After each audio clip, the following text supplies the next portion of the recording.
Hey y'all, it's Cindy Cobb with Around the Town in the South, and I am here with Lindsey Simmons, and she is the director of the Mississippians Against Human Trafficking.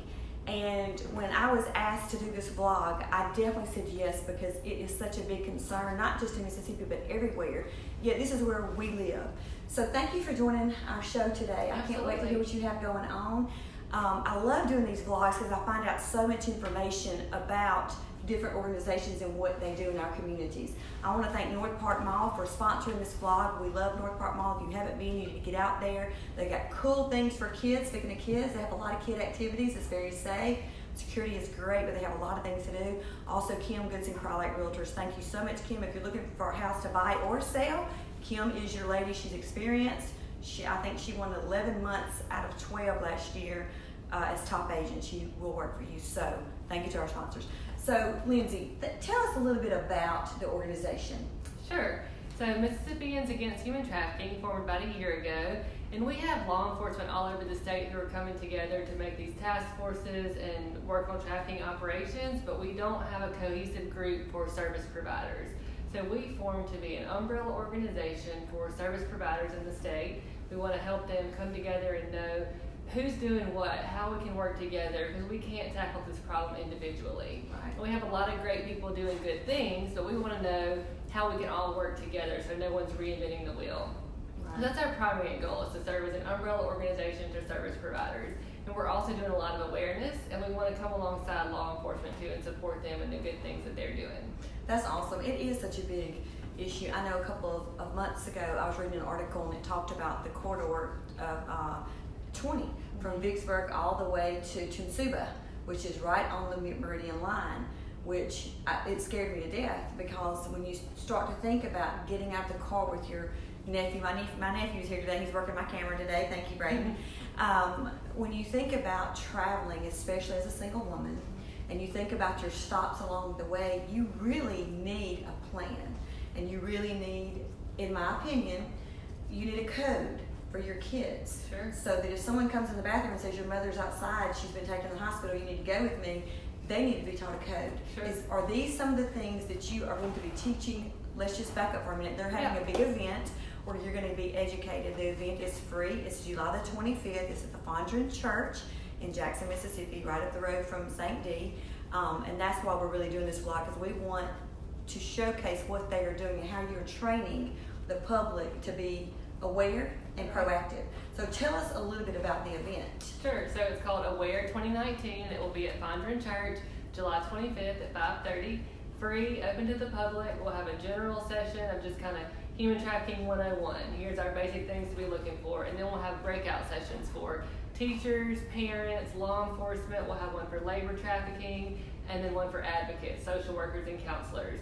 And then we'll have just a general public. So you don't have to be any of those things, and you can still find a place. But the general public one will be with the parent session, because everyone either has a child, knows a child, is an aunt or an uncle, has a neighbor that's a kid. I think that general information will be relevant to everybody. That's wonderful. And to back up what you said about the corridor, we are the crossing point between I-20 and I-55, and that connects the big cities all across the South. So we do have a lot of trafficking here, and we also have a lot of trafficking passing through here. So we need our law enforcement and just average citizens to be aware of what to look for. When you're in a gas station, if you see somebody stealing personal hygiene items, that's an indication of a traffic victim, because they're not being provided those things that they need for day-to-day life. Oh, wow. But you might not know that, and you may not even say anything. You see someone pocketing something, you may not even say anything. So just little things like that to know what to watch for. And social media is huge. I heard a statistic today that 87% of trafficking occurs online. Whereas used to, you think of someone driving down the road to pick up a prostitute, that happens. But now it's all just orchestrated online for the most part. So our kids have got to be aware, and parents have to be aware and be on top of what their kids are doing on social media.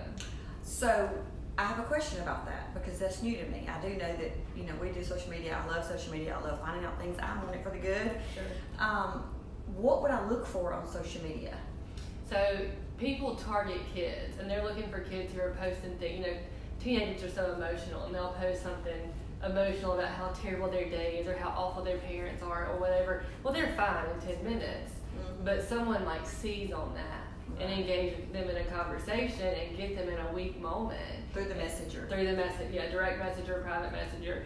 And so they engage in this relationship and it goes back and forth, but they've gotten them in a weak moment. Well, they continue that conversation, and the next thing you know, they're asking for inappropriate pictures. Wow. And the next thing you know, if that's some sort of blackmail, and now they're saying, come meet me, or I'm going to send these pictures to your mom, or whatever it is. Oh, wow. And that's every day. My daughter told me about a friend of hers who's 9 years old that happened to just the other day. When I started this conversation with her, because I want her to be aware. Right, And exactly. she said, well, I need to tell you about so-and-so.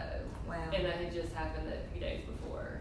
Y'all, we all need to be educated, not only just what to look for, but things like this on social media. I'm sure there's pages also. That night you will learn so much. I hope I'm able to attend. If I'm not, I want the information. And speaking of which, how would I find, if I can't come to the event, how would I find out what you'll be training on and teaching that night? We're going to have some of it recorded, and so we'll post that on our Facebook page, on our website after the fact. Okay. And then just stay in touch with us. You can follow us on social media, and we'll be hopefully doing other things like this. We're going to have a big awareness day in September where we're going to encourage everyone to post things on social media, signs, the hotline number, that kind of thing. So follow us on social media. On Instagram, we're No More Trafficking MS. And on Facebook, you can find us under that link or under Mississippians Against Human Trafficking. Okay. Well, thank you so much for meeting with me. And thank you for what you're doing. This is such a big, this is a big concern. And knowing what to do will help not just me, but everybody, including kids. This is something the conversations need to be with kids. And by the way, are kids welcome that night, or is this adults only? Great question. We will have childcare for kids under age 12. Okay. And I encourage people, if you have kids over age 12, to bring them with you and let them attend the parent session with their parent. I think we're going to talk about some things about social media that it'll be good for them to know, and good for them to know that their parents know. Yeah, you know, right. and they can continue that conversation. Right, too, yeah. So y'all, all the information is in the description, including their Facebook page. You can click on that and go check it out. You can click on their website and go check that out also. Like I said, if you have any questions, get in touch with Lindsey, get in touch with me, and I'll direct you into the right places. Remember, this is an event that's July 25th at Fondren Church. Y'all, thank you for joining us, and we'll see you around the town.